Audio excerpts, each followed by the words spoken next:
Ja teie ees on nüüd siis Võru gümnaasiumi vilistlane Kristiina Kõrbe ja gümnaasiumi direktor Karmo Kurvits. Ja kõigepealt Võru rahvas nukid. See, et tuleb aasta kooli tiitel, ei ole nii sama, nii et midagi on selles koolis tehtud teistest erinevalt, midagi on tehtud õigesti ja see ettekanne, mis nüüd kohe kõlab, räägib siis sellest, kuidas õpetada koolis nii, et vilistlased pärast mitte ainult käsu peale, vaid ka ise vabatahtlikult räägivad koolis käimisest ainult head. Palun. Jaa, aitäh. Kõigepealt alustuseks tahan ma öelda, et mul on hästi hea siin olla. Ja teate, mille pärast? Sellepärast, et ma saan esineda täna koos vilistlasega. Et koolijuhina loomulikult oleks mul tore vaadata pealt ka konverentsil, kui esineb vilistlane, aga tore on ka koos seda teha. Nii et aitäh korraldajate võimaluse eest. Natukene meist endast ka, et alustan, et mina olen haridussüsteemiga seotud olnud 32 aastat. Viimased 12 siis olles kas õpetaja, õppealajuhataja, klassijuhataja või siis direktor. Ja ma tõesti teen tööd, mida ma armastan ja millest ma olen unistanud.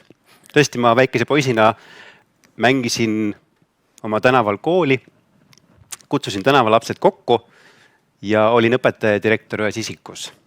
Ja ma arvan, et ma unistasin oma koolist ja see on täitunud. Ja õpilasfirmadega olen ma ka seotud. Ma just enne tänast esinemist püüdsin kokku lugeda, mitu firmat olen ma juhendanud. Neid on kokku selline 100. Mul on olnud võimalus anda oma panus noortesse ja sealhulgas Kristiinasse ja mul on hästi hea meel. Taaskord kordan sinuga siin täna esineda. Aga sõna sulle praegu ka. Ja minul on ka kahtlemata väga-väga hea meel, et ma saan siin laval olla ja rääkida natuke meenutada oma kooliaega. Aga ma lõpetasin Võru gümnaasiumi 2017. aastal ja 11. klassis tegin õpilasfirmat koos oma klassikaaslastega ja me tegime juustu valmistamise komplekte. Ja kahtlemata see oli üks kõige lahedamaid kogemusi, mis ma gümnaasiumist sain. Pluss pärast õpilasfirma loomist tekkis mul suurem huvi ettevõtluse majanduse vastu ning Tartu Ülikoolis õppisin ka ma majandusteaduskonnas, mille ma sel aastal lõpetasin. Ülikooli ajal jõudsin tegelikult ka käia paar suve USAs ja ukselt uksele raamatuid müüa ning ka muud müügitööd Eestis teha. Ja ma arvan, et kogu mu ettevõtlik meel suuresti tuligi Võru gümnaasiumist. Ning hetkel ma töötan ühes Eesti tehnoloogiaettevõttes Moderan müügijuhina. Ja meil siis paluti pidada 2 kõne. Me harjutasime seda ka, me käisime koos kohvikus mitu korda ja pidasime 2 kõnesid. Ja me leppisime kokku, et me jutustame täna 4 lugu. 2 mina, 2 Kristiina ja jätame üllatuseks, milline see lõpp saab olema, sest et meil üllatuseks kui ka teistel, et ärme siis kokku leppi, et mis meie sõnum siis on. Vaatame, kuhu me jõuame, kas me üldse jõuame ja kui ei jõua, siis kiruge mind, mitte noort inimest. Aga minu lugu, esimene lugu on kirumisest. Ma sattusin kooli tööle õpetajana 12 aastat tagasi. Mul puudus igasugune õpetajaharidus. Mida ma olin kuulnud ja mis mõte mulle oli meelde jäänud, oli see, et kui sa tahad maailma muuta, siis hakka õpetajaks. See mõte mulle kohutavalt meeldis. Ma saan minna kooli ja kujundada noori niimoodi, et nad oleksid miniminad. Ma saan ise valida, mida ma õpetan neile. Ma saan nende eest otsustada. Ma saan neid kujundada ja panna neid õigesti elama. See mulle väga meeldis. Ja mind visati põhikooli lõpuklassid ette ja gümnaasiumi õpilaste ette andma siis majandus- ja ettevõtlusõpetust. Minu esimene tund oli kõike midagi muud, kui ma olin ette kujutanud. Õpilased ei kuulanud mind, ma ei liialda, et lendasid paberkuulid. Ma pidin häält tõstma. Ma arvasin, et esimeste nädalatega läheb lihtsamaks. Ei läinud. mäletan ühte 8. klassi tundi, kui kord läks käest nii ära, et ma võtsin oma asjad, ütlesin, et noored, mina teid enam ei õpeta. Ja läksin koolist niimoodi ära, et ma ei öelnud isegi õppealajuhatajale ja direktorile. Ja ma arvan, et nad siiamaani ei tea, et üks tund niimoodi katkestatud sai minu poolt. Koju jõudes istusin maha, panin käed sülle ja mõtlesin, et püha müristus. Kas tänapäeva noored ongi sellised? Nad ei oska rääkida, nad ei kuula, nad ei oska keskenduda, nad ei oska õppida. Mis neist küll saab? Nad ei saa gümnaasiumisse, rääkimata ülikoolist. Mõelda vaid, neist saab emad, isad, kes saavad kunagi lapsed, ka nemad tulevad kooli. Ja siis mõni neist hakkab poliitikuks, kes hakkab riiki juhtima. Ja ma tundsin, et ma olin mattunud lumehelpekeste alla. Ma jagasin oma koolikogemust oma sõpradega ja ma ei mäleta, kuidas ma jõudsin sinnamaani, aga mingi hetk ma hakkasin mõtlema, et kas kirumine mitte ei ole selline mõnus ajaviide ja auru väljalaskmise viis, mida ma teen. Ja ma püüdsin hakata märkama, mida ma mõtlen, kui tihti ma mõtlen, mida ma ütlen ja mis asju ma kordan. Hakkasin küsima, kas kirumise kaudu mitte ma ei kritiseeri hoopis ennast, enda kogenematust, mingi probleem, mis minus endas on. Kas ja kui palju kirumine peegeldab tegelikku olukorda või hoopis see minu arvamus, hinnang ja tõlgendus. Mõtlesin edasi, kas noorte kirumine ei tähenda mitte seda, et mina ei saa endaga hakkama. Ja kas kirumine mitte ei ütle rohkem kiruja kohta. Sain aru, et kirumine on hästi lihtne tegevus, selle asemel tunnistada, et mina peaksin midagi tegema ja muutma endas. Ja ma jõudsin sinnamaani, kus ma sain aru, et tuleb enda eest hoolitseda. Tuleb leida selline mõnus tasakaal enda töö, kodu, hobide, tervise puhul. Tuli hakata sporti tegema, vaadata, mida sa sööd, kui regulaarselt sa sööd, kui palju sa puhkad. Ja kui see sai paika, siis tuli tõdeda, et seda kõike tuli õpetada ka meie noortele. See on minu esimene lugu. Mina olen kogu oma elu proovinud olla võimalikult tubli õpilane, teinud kõik asjad õigeks ajaks ära ja mind päriselt huvitab õppimine. Ometi ma ei ole kirumisest pääsenud.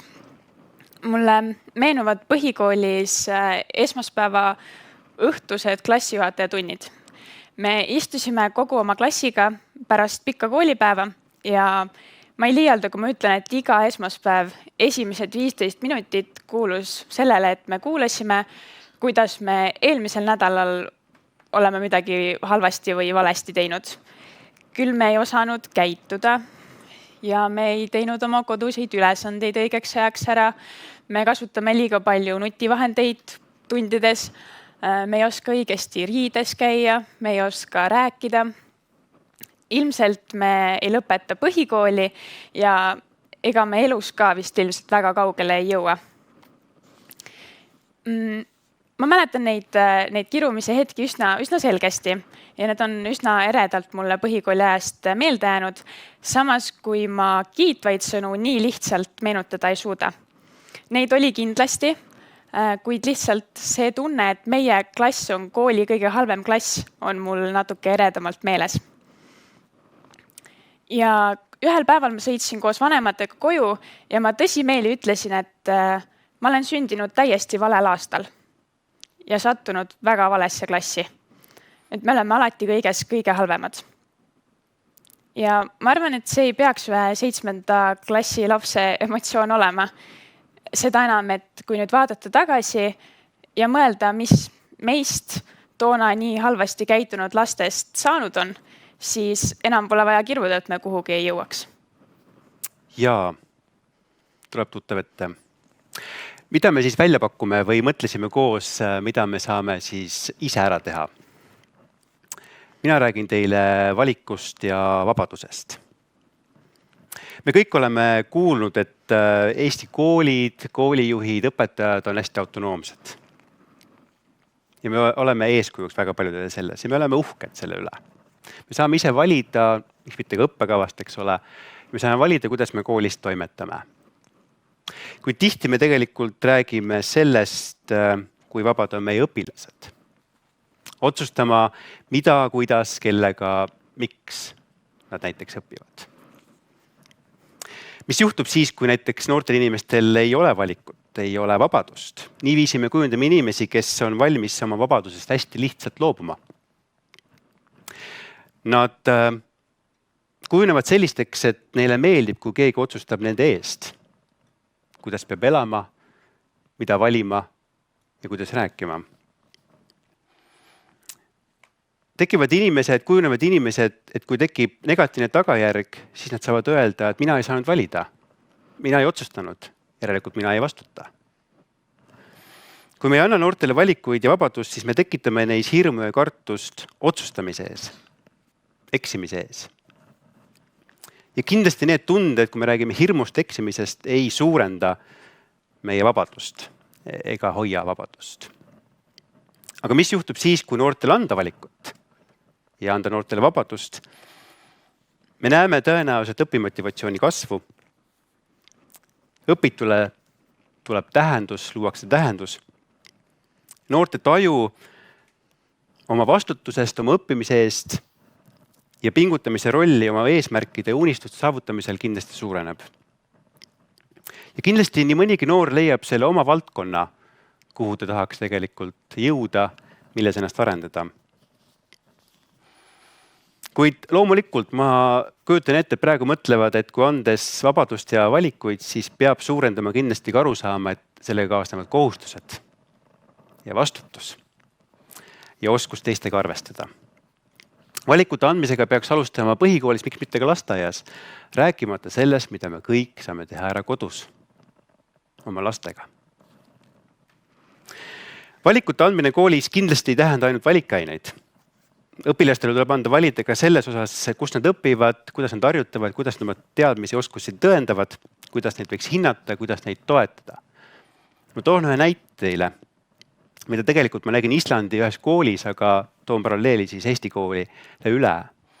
Miks üks õpilane peab tõdeõiguse lugemist tõendama nõndaviisi, et ta peab oskama vastata õpetaja poolt valitud küsimustele? Miks ta peab raamatust saama täpselt sama asja, mida õpetaja küsib? Miks ta ei võiks tegelikult saada valida, kuidas ta väljendab seda, mida tema raamatust sai? Mis seda kõnetas selles raamatus? Olgu siis väljendusviisiks näiteks video, luuletus, plakat, aga miks mitte ka essee ja kirjand loomulikult on ka väga head, kui neid on mitu ja neid on valida. Ehk siis anname noortele valikut ja vabadust ja laseme neil valida, las nad valivad valesti meie hinnangul.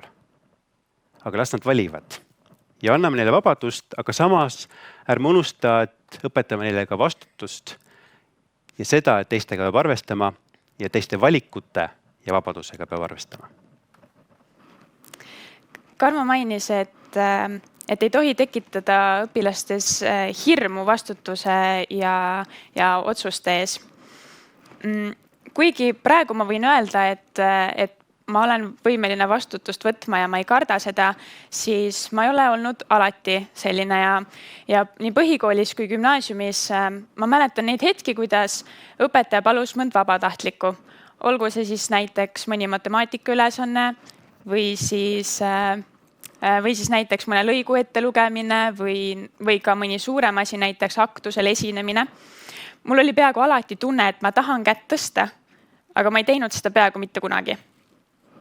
Ma lihtsalt kartsin, et ma ei saa hakkama või siis lihtsalt mul ei tule see asi niimoodi välja, nagu minult oodatakse.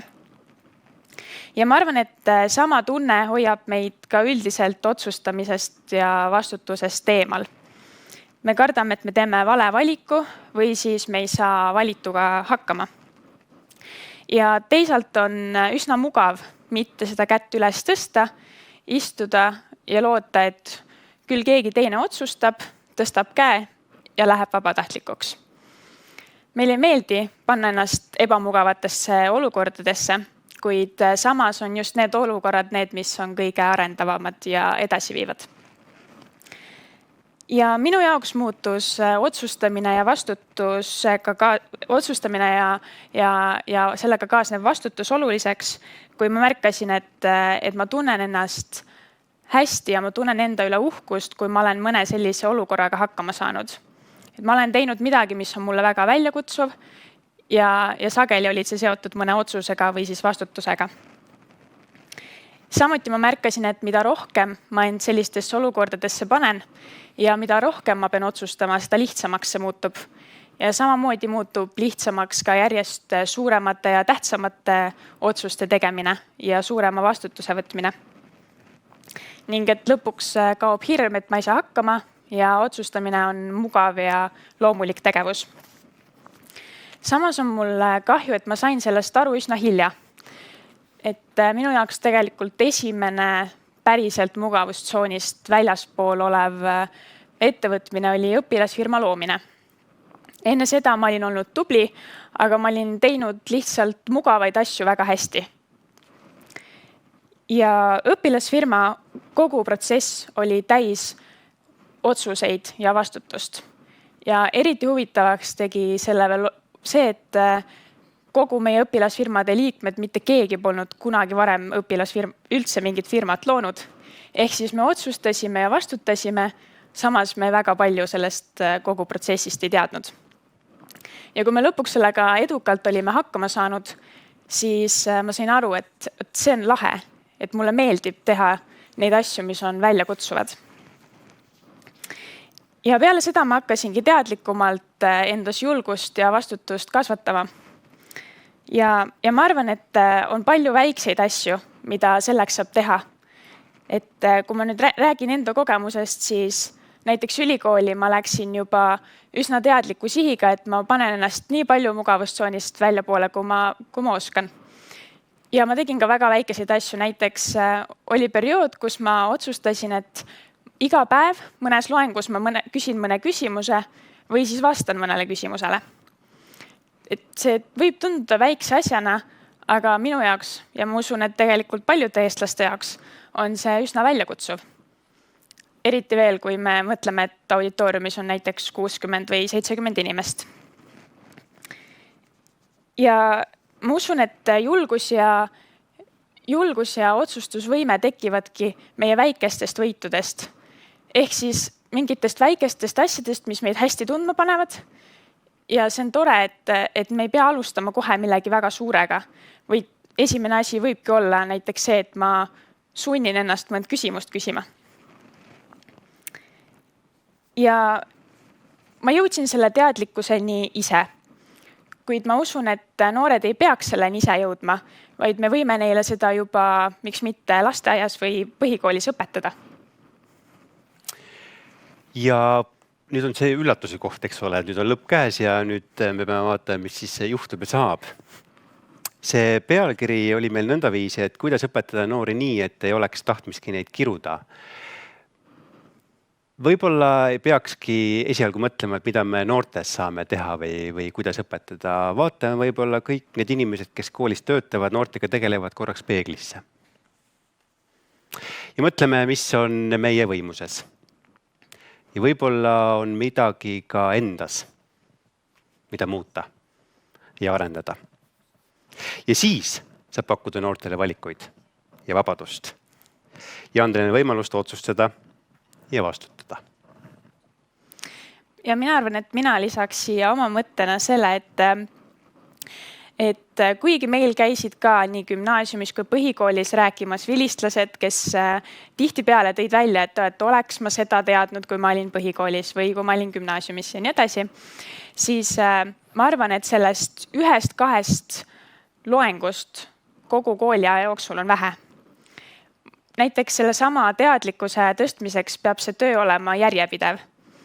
Miks mitte iganädalane? Sest et kui ma mõtlen ise enda peale, siis ma ilmselt tean päris paljusid asju, mida ma peaks tegema, aga samas ma ei tee kõiki neid. Ja ma olen mõningaid häid harjumusi loonud niimoodi, et ma alguses hakkan seda looma, ma ebaõnnestun ja ma mingi hetk alustan uuesti, kui keegi mulle seda meelde tuletab. Meie mõtted olid sellised, aitäh teile ja pakkuge valikuid, vabadust, siis noored saavad otsustada ja vastutada. Aitäh! Jah, muidugi. Väga tore. Aitäh teile ettekande eest siin saalis. Kõlas aplaus ka. 2 küsimust, enne kui me läheme arutelu juurde. Ja ma ühega alustaksin sinuga, Kristina, et nagu õpilase tagasivaade just olnule. Et kas numbritega, tähtedega hindamine pärsib õpilaste arengut ning õppimistahet? Äkki oleks mõistlikum ettevõtlike ja loovate õpilaste arenguks arvestatud ja mitte arvestatud hindamine, vähemalt põhikoolis. Et ilmselt küsimus johtub ka natukene sellest, mida sa ise ütlesid lavale, et sa olid keegi, kes tegi väga tublisti neid asju, mis nõuti, et aga mitte jumalast rohkemat või mitte midagi enamat. Minul oli kooli ajal olnud mõlemat moodi, et on olnud kõik hinded numbrilised ja on olnud ka seda, kus on näiteks arvestatud ja mitte arvestatud. Ja ma usun, et kõige parem on nende mõlema vahel leida tasakaal, ehk siis need ained, mis võib olla... Panna mõlemad lausa? Ei, mitte samal ajal, vaid olenevalt ainest siis, et osadel on... Ma ikkagi usun, et näiteks sellised nagu klassikalised ained, matemaatika ja nii edasi võiksid olla hindelise tagasisidega, aga võib-olla loovamad ained võiksid olla arvestatud või mitte arvestatud. Aitäh! Ja nüüd üks küsimus, mis tuleks mõlemale. Kui te saaksite teha kogu haridussüsteemis ühe muudatuse, mis see oleks? Sinust alustades äkki Karmus. Hea küsimus. Ainult üks muudatus.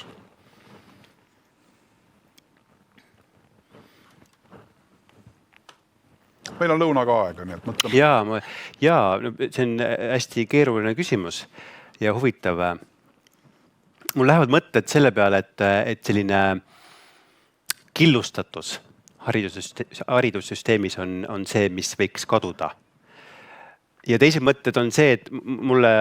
Muidugi ainult üks asi, jah? Jah, ühesõnaga killustatus võiks kaduda. Mida sa mõtled killustatus all? Killustatus mille vahel?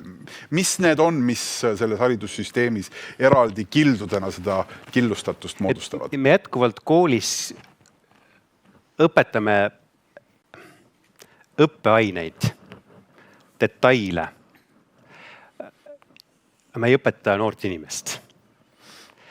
Et kui me võtame, et kogu see õppe oleks ja tegevus oleks õppija keskne ka tegudes, me kõik väga hästi oskame rääkida sellest, et õppija kesksus.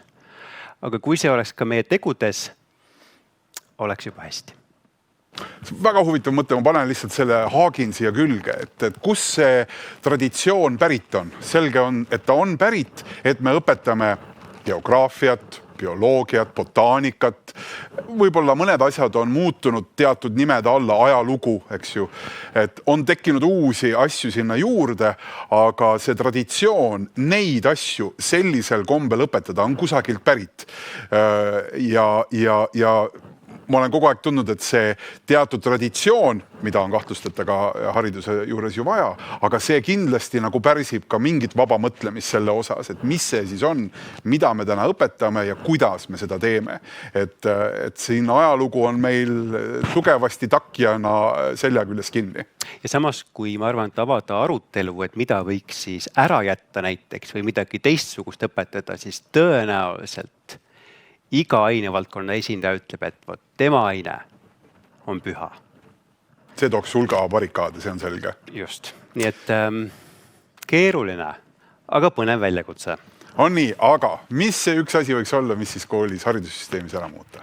Kusjuures minu mõte hakkas ka liikuma sinna suunas, et just see erinevate ainete vahel seoste loomine, sest et kui ma mõtlen iseenda peale ja ma mainisin, et ma tegin neid asju, mis oli nõutud väga hästi, siis see tähendabki, et ma tegin matemaatikat väga hästi, siis ma tegin eesti keelt hästi, siis ma tegin ajalugu hästi.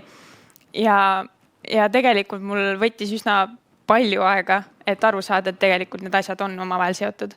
Et gümnaasiumisse minnes ma juba sain aru, et ühes aines õpitust on kasu ka teises ja ülikoolis, aga samas põhikoolis ma õppisingi ühes tunnis konkreetset ainet.